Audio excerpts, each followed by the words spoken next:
A lot of people actually told me that US is a very safe country and the crime rate is pretty low, and there are more people who actually make sense in that country or talk sense in the country. This is what most people actually informed me.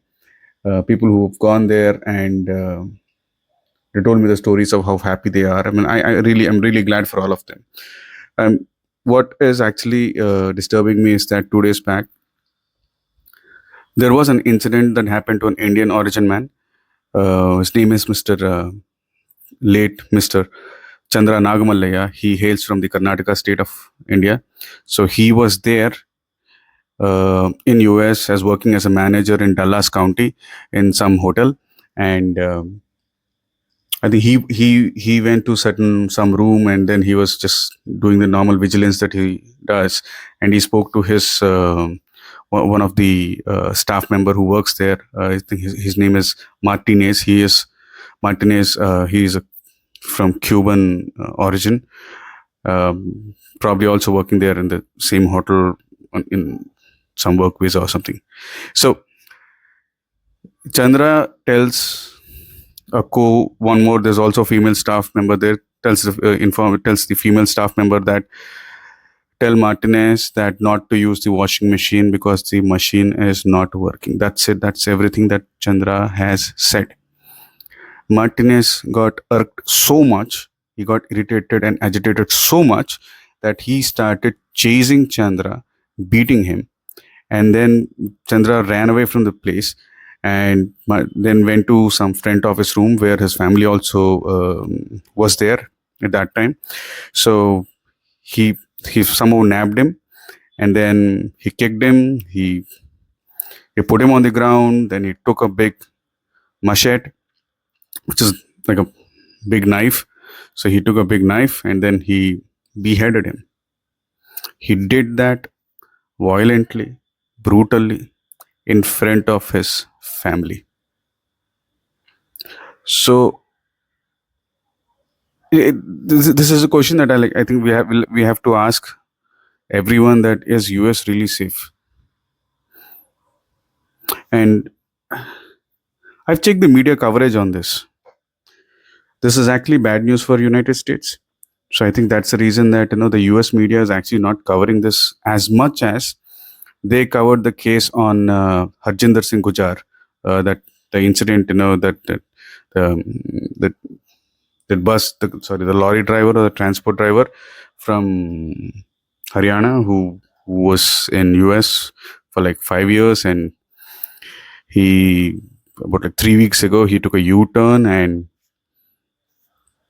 which is illegal U-turn, and as a result of that, there's a car who was the people driving in the car, and they could not stop, press the brakes in time, and they crashed, and I think 3 people died on the spot. There was a lot of attention from the media because the people who died were Americans.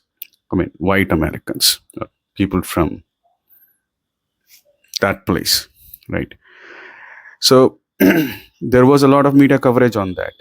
But unfortunately, for this particular incident that has happened, right, the beheading is such a horrible thing that anybody can think of. And there was absolutely no guilt from Martinez after he did it. He was just holding the late Chandra Garu's head with his hand and was walking on freely on the road. There's blood dripping from his machete and as well as his the head, and he threw the head in the dump yard, like, or some dustbin there, and he was walking freely on the road. Somewhere he knew that he was getting caught, so maybe because of that he's walking, but he's totally unhinged. He's absolutely unhinged. These kind of people actually should not be allowed into the country, especially United States, which is what people call it as like most developed state, most developed country in the world. But unfortunately, you have a lot of unhinged people, a lot of drug addicts, a lot of people who are a result of the gang wars, looters, thieves, smugglers. They live in United States, and probably they make the country rich, And that's the reason that US government does not actually pull them out of the country. Instead, it targets Indian students who actually make the country rich, right? By paying money to the educational institutions, by contributing to the taxes of the United States.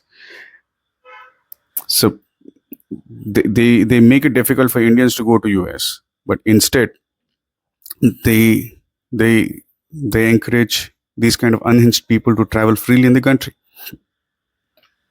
I think this is a very disturbing thought and a very disturbing set of events that have happened. This is something that Indians in US should think, because this incident has already sent a shockwave to the people in the Dallas region. I mean, I'm a Telugu speaking person, so it is normally said in my state that it is called Dallaspuram. Like there's so many Telugu people living there.